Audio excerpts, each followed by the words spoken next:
Ça fait une semaine qu'on est là, hein, on n'a pas arrêté, un peu crevé, les élections sont demain. C'est un peu le moment de la réflexion, de voir un peu tout ce qu'on a vu, d'essayer d'analyser ça. Je sais pas ce que tu en penses. Bah ouais. Surtout qu'on a fait tous les candidats en fait. On a fait la plupart des candidats, Oui, on est allé dans plusieurs. Alors, on est resté à El Alto et La Paz, donc il y a tout un aspect du pays qu'on n'a pas eu de témoignage. Bon, le premier truc sur lequel je pense qu'il faut revenir, c'est que c'est une élection très importante, mais au niveau, alors pour les Boliviens bien évidemment, mais au niveau mondial, et qui n'attire pas beaucoup l'attention médiatique. Alors certes, il y a le forum, il y a eu le sommet entre Poutine et Trump, mais tout de même, puisqu'il s'agit d'un pays des BRICS, membre des BRICS, qui possède les premières réserves de lithium au monde, et qui, après 20 ans d'un processus politique de transformation sociale, risque de repasser sous l'escarcelle de Washington. Donc ça, c'est quand même important. Quand je disais 20 ans de processus de transformation, d'une part, un mouvement donc avec l'arrivée d'Evo Morales en 2005, enfin, la victoire d'Evo Morales en 2005, qui a eu deux conséquences. D'une part, de rompre avec les politiques néolibérales, donc avec création de richesses et redistribution de richesses, ce qui a amené ce pays qui était dans une instabilité politique à une stabilité politique et bien évidemment une augmentation de la richesse qui a sorti énormément de gens de la pauvreté, et puis la fin d'un apartheid ethnique, culturel et social qui régnait jusqu'alors en Bolivie. Quand je dis apartheid, c'est vraiment toute une partie de la population, les populations indigènes qui étaient qui vivaient sous le signe de la ségrégation et qui pour plusieurs pans de la population n'existaient même pas en réalité, ou alors qui étaient réduits au rôle d'animal.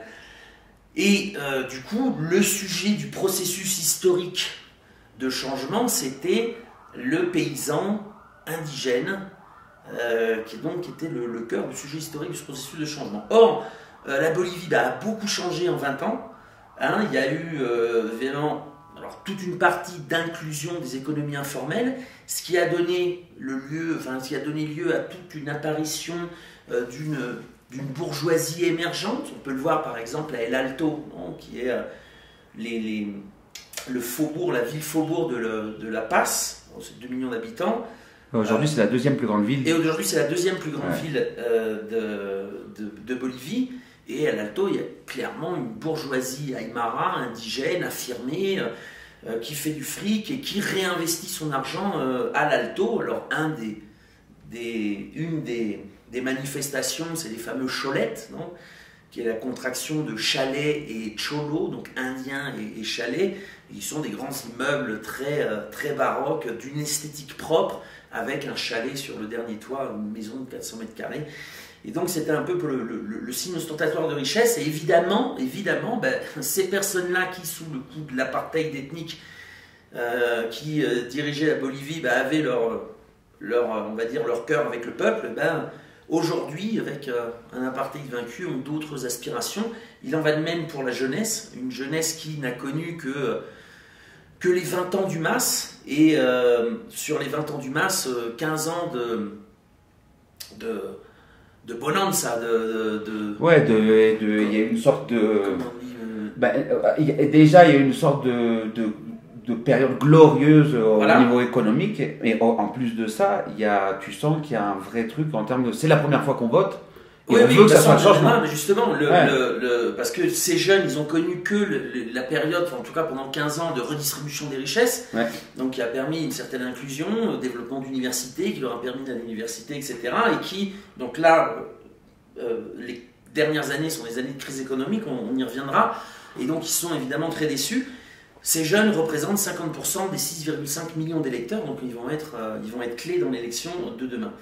Donc, pour comprendre un peu la situation dans laquelle les Boliviens vont voter, je crois qu'il faut revenir sur la crise politique actuelle et puis sur le coup d'État qui a eu lieu en 2019, un coup d'État contre Evo Morales, avec le retour au pouvoir, alors non seulement des propositions néolibérales, mais surtout des propositions coloniales qui avaient dominé le pays juste avant l'arrivée d'Evo. Alors, Evo est obligé de s'exilier avec tout son premier cercle, c'est-à-dire les plus proches collaborateurs avec peut-être des successeurs désignés dedans. Et alors, ils ne s'exilent pas par plaisir, ils s'exilent pour sauver leur vie. Sinon, c'était la prison, voire la mort, tout simplement. Et du coup, essaient de conduire le mouvement depuis l'exil. Et en Bolivie, surgissent, on va dire, une espèce de deuxième cercle de leaders, de dirigeants politiques, dont celui qui a été par la suite président du Sénat et qui est aujourd'hui candidat, Andrónico Rodríguez. Donc ces nouvelles figures émergent un peu, je dirais, sans le consentement ouvert de Evo, qui a dû s'exiler et de son premier cercle. Donc 2020 viennent les élections, avec les dirigeants du MAS qui décident de placer Luis Arce, qui avait été ministre de l'économie de Evo, et alors il gagne avec 55,1% des voix au premier tour. Pourquoi? Parce que le bloc populaire fait bloc, justement. Et puis parce que tu as eu aussi des crimes très graves qui sont passés durant le mandat. Il y a eu des crimes très graves, effectivement, qui sont passés durant le mandat de Jeanine Áñez, et puis c'était pas, c'est-à-dire qu'il y a eu le retour des coloniaux. On pense par exemple, ici la police et l'armée ont le drapeau de la Bolivie et le drapeau, la Huipala, le drapeau indigène, et une des choses qu'avait fait Jeanine Áñez, c'était d'enlever le drapeau indigène. Donc il y a eu vraiment, on va dire, un socle historique qui a mobilisé tous les acteurs du processus de transformation pour éviter le retour de ces politiques. Donc en 2020, Luis Arce est élu, sauf que le mandat de Arce ne va pas se passer comme c'était prévu, on va dire. Alors là, je fais une petite parenthèse, puisque je parlais justement des politiques coloniales. La Bolivie n'est pas une république. La Bolivie, c'est un État plurinational. Alors j'insiste là-dessus parce que la proposition de revenir à la République de Bolivie est une production de l'extrême droite la plus radicale, celle qui n'a pas accepté la fin de l'apartheid. C'est un peu la même chose au Pérou, c'est-à-dire qu'après le joug colonial espagnol, en fait, les indépendances ont finalement gardé les mêmes structures de domination, mais avec une oligarchie créole, et donc la République, finalement, n'a pas permis l'émancipation du peuple. Donc,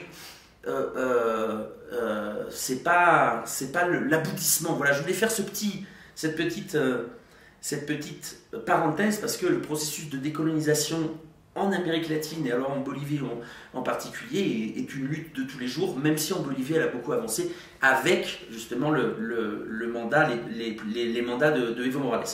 Alors, je fais cette intro, c'est important, parce qu'en matière économique, donc Luis Arce n'a pas réussi à transformer la matrice productive, il a plus administré l'économie comme l'avait laissé Evo Morales, en plus post-Covid, donc dans une période aussi de crise, et donc d'essayer de changer la matrice productive pour que la Bolivie ne dépende plus essentiellement du pétrole, du gaz, de ces matières premières. En plus, le non-développement d'autres secteurs, comme l'industrialisation du lithium par exemple, le tourisme, l'agriculture,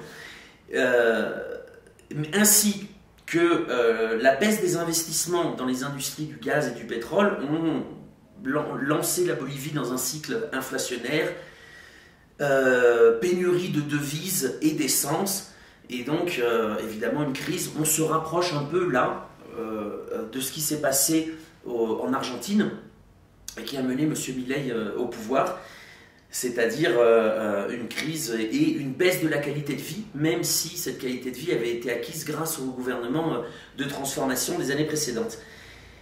Et donc, après 15 ans de création et de distribution de richesses, la Bolivie connaît la crise. Il y a eu aussi des cas de corruption avérés. Ça, c'est important parce que dans toute cette campagne, la lutte contre la corruption va être transversale. Et puis, bien évidemment, une rupture définitive entre du gouvernement, du MAS, avec Evo Morales et le bloc populaire en général. Et c'est une rupture très forte puisque c'est pas une rupture seulement politique, il y a une persécution depuis le gouvernement contre Evo Morales et même une tentative d'assassinat par des secteurs parapoliciers qui, comme ils n'ont pas réussi à tuer Evo, se sont réfugiés dans une base militaire. Enfin, c'était tellement gros même qu'on avait peine à croire, mais pourtant c'est ce qui s'est passé. Alors, puisqu'on est sur le bloc populaire, il apparaît donc fragmenté, comme je vous disais, on est dans une situation où il y a eu une gestion une gestion qui a amené la population à une baisse de la qualité de vie. On est sur un terrain similaire à l'Argentine, sauf que le candidat n'est pas le ministre de l'économie, comme c'était le cas en Argentine. Il y a un candidat directement lié au gouvernement, qui est le ministre de l'Intérieur, Eduardo del Castillo, qui tourne autour de 1%, et qui sera une candidature totalement marginale. Non, quand on parle du bloc populaire fragmenté, c'est la division entre Evo Morales, l'ancien président, et Andrónico Rodríguez. Alors, on se rappelle que Evo a été empêché illégalement de participer à cette élection.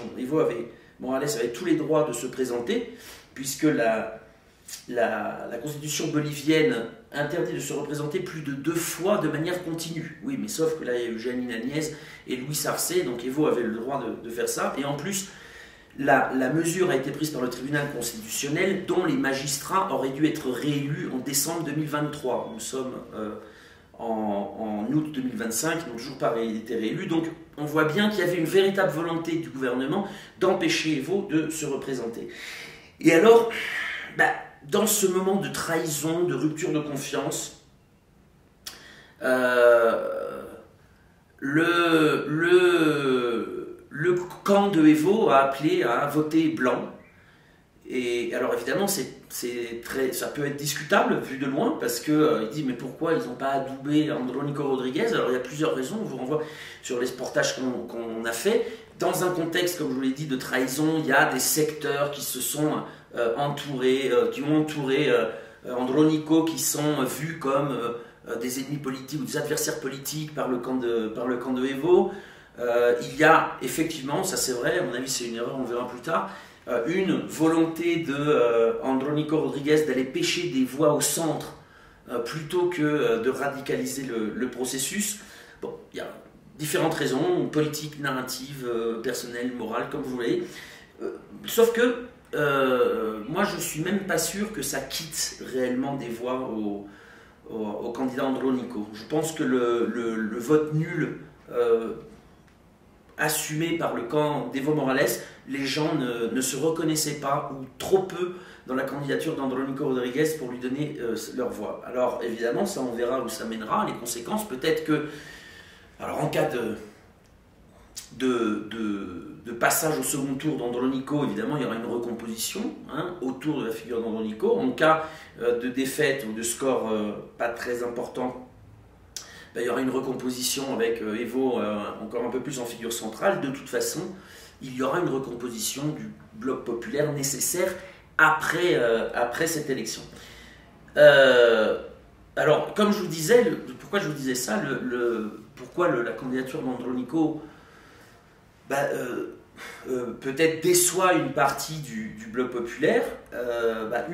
D'une part, je pense qu'il y a un rejet du MAS ou de tout ce qui est apparenté au MAS. Le MAS, c'était le parti politique de Evo Morales, c'est le parti politique qui a mené les 20 ans de processus de changement et qui aujourd'hui est représenté aux yeux de tous par Luis Arce. Donc toutes ces trahisons, ces tambouilles politiques en réalité n'affectent pas les électeurs qui voient un gouvernement du MAS et qui a tendance à rejeter tous ceux qui y sont apparentés.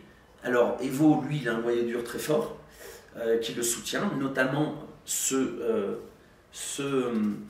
le sujet historique du processus de changement, en tout cas à ses débuts, donc, qui est le monde rural et indigène. Alors même si effectivement, comme je vous l'ai dit, il y a eu des changements, notamment dans la jeunesse, qu'il y a d'autres attentes, dans une certaine bourgeoisie émergente aussi, dans les villes, etc., qui faisaient partie des électeurs du MAS, qui pour le coup ont peut-être d'autres aspirations, il n'empêche que des gens déçus du bloc populaire, déçus que Evo ne puisse pas se présenter, déçus parce que l'option Andrónico ne termine pas de les représenter, absolument déçus par le candidat du gouvernement, ils ne donnent pas leur voix, peuvent aussi se tourner vers d'autres options, notamment des options qui essaient de se faire passer pour des options plus centristes. Et là, je pense par exemple à l'option Rodrigo Paz, des personnes de la classe politique traditionnelle, mais qui s'est allié avec un capitaine de police pour former son gouvernement. Donc lui c'est un sénateur d'une région en Bolivie, fils d'un ancien président bolivien. Alors ça c'est rigolo puisque donc Rodrigo Paz est le fils de Jaime Paz qui a été président au début des années 90, et dans le gouvernement de Jaime Paz on trouvait le candidat actuel Samuel Doria Medina qui était ministre de la planification, et le vice-ministre de Doria Medina au ministère de la planification était Tuto Quiroga qui était l'autre candidat. Donc vraiment la plupart sont des candidats du passé. Je reviens sur Rodrigo Paz qui est un candidat qui à mon sens devrait créer une surprise. Les sondages ne lui donnaient pas des bons résultats. Les sondages placent Samuel Doria Medina, qui est un entrepreneur, qui s'est présenté 4 fois à la présidence, qui a été ministre donc de la planification au début des années 90, en tête avec Tuto Quiroga qui lui aussi a une grande carrière dans l'État bolivien, notamment comme ministre de l'économie dans les années 90, puis comme vice-président, puis comme président par intérim au début des années 2000. Donc c'est pas des gens, c'est des gens qui invoquent le changement alors qu'ils sont la classe politique traditionnelle de la droite néolibérale bolivienne. Et donc Rodrigo Paz, c'est le fils de l'ancien président, mais son colistier effectivement est un capitaine de police qui s'est fait sermonner dans la police pour avoir dénoncé des affaires de corruption. Donc ça colle bien avec le rejet de la corruption dans la société bolivienne.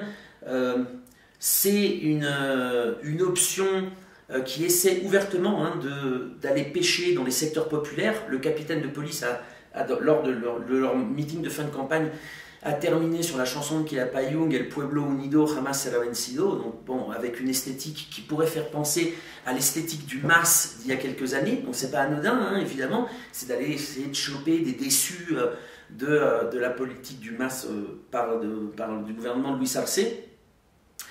Ils ont aussi le soutien de nombreuses églises évangélistes. Une candidature intéressante, et alors cette candidature est d'autant plus intéressante qu'elle était il y a quelques semaines à 1%. Elle est montée à 3, à 5, et aujourd'hui, dans le dernier sondage autorisé, ils étaient à 10. Donc là, on a une constance qui monte. Alors jusqu'où ça peut monter, on ne sait pas. Mais bon, vous vous rappelez, nous, on a été impacté par la montée fulgurante de Pedro Castillo à l'élection du Pérou, qui était un peu dans le même ordre d'idée, qui était parti à 1, 2, 3, et puis qui avait clôturé à 9, puis qui a fini par passer au deuxième tour et gagner. Donc peut-être que ce parti, ce candidat, créera la surprise. En tout cas, s'il n'arrive pas à se hisser au deuxième tour, et qu'il fasse un bon score, il s'alliera avec un des deux candidats qui sera passé au deuxième tour, évidemment, et certainement négociera des postes au ministère, etc., comme c'est de coutume. Donc, on a en tout cas ces 3 candidats qui sont finalement à des degrés divers. Le candidat Rodrigo Paz est un peu plus social-démocrate, Tuto Quiroga est plus la droite dure, Samuel Doria Medina entre les deux, mais bon, c'est un peu les recettes libérales qui ont été déjà éprouvées dans le passé et qui avaient conduit la Bolivie à un désastre économique. Sauf que on est dans une crise à ce moment, et ce qui frappe, mais alors ça nous a frappé pendant toute cette semaine, puisque dans les meetings des candidats de cette droite néolibérale qui aspire au changement, qui invoque le changement, il y a énormément de jeunes, 18-24 ans. On est monté à l'Alto juste avant de faire cette vidéo. On a interrogé des jeunes qui nous disaient absolument tous la même chose. Ils veulent un changement, ils n'ont connu que le gouvernement du MAS, et le changement c'est Tuto Quiroga, Doria Medina et tous les dinosaures de la droite néolibérale des années 90. Donc évidemment c'est un peu bizarre à comprendre, mais c'est pas uniquement en Bolivie, on a déjà vu ça avec Javier Milei en Argentine, dans une certaine mesure aussi avec Daniel Noboa en Équateur. Donc il y a une véritable volonté de certains jeunes, en tout cas, de rompre avec les politiques économiques et sociales qui leur ont permis de devenir ce qu'ils sont. Hein, ça, c'est quand même important. Alors, le cas, évidemment, Andronico, on en a parlé, on va redire un mot. Donc, il y a plusieurs organisations sociales qui le soutiennent. Il y aura peut-être un vote, pour l'instant, caché, qui augmentera son résultat final. Mais ce qu'il faut savoir, c'est que la plupart de son résultat final, je crois que n'affecte pas le vote nul. C'est-à-dire, si Andronico subit une défaite au premier tour, c'est pas forcément la faute d'Evo Morales, comme je viens de vous le dire. Je pense que les gens qui ont décidé de voter nul, de toute façon, n'auraient pas voté Andronico parce que la candidature ne les représente pas. En tout cas, c'est ce qu'on a pu. Et puis, Andronico doit finalement, à son corps défendant, puisqu'il s'en défend, mais doit porter l'héritage de ce gouvernement, puisqu'ils venaient tous du même parti. Donc, un grand suspense. La Bolivie repassera-t-elle sous l'escarcelle de Washington, hein, puisque la plupart des candidats sont plus orientés sur Washington que sur le monde multipolaire. Que va-t-il se passer avec la Bolivie? Que va-t-il se passer dans ce pays qui possède la moitié des réserves de lithium au monde? Nous le verrons tout à l'heure.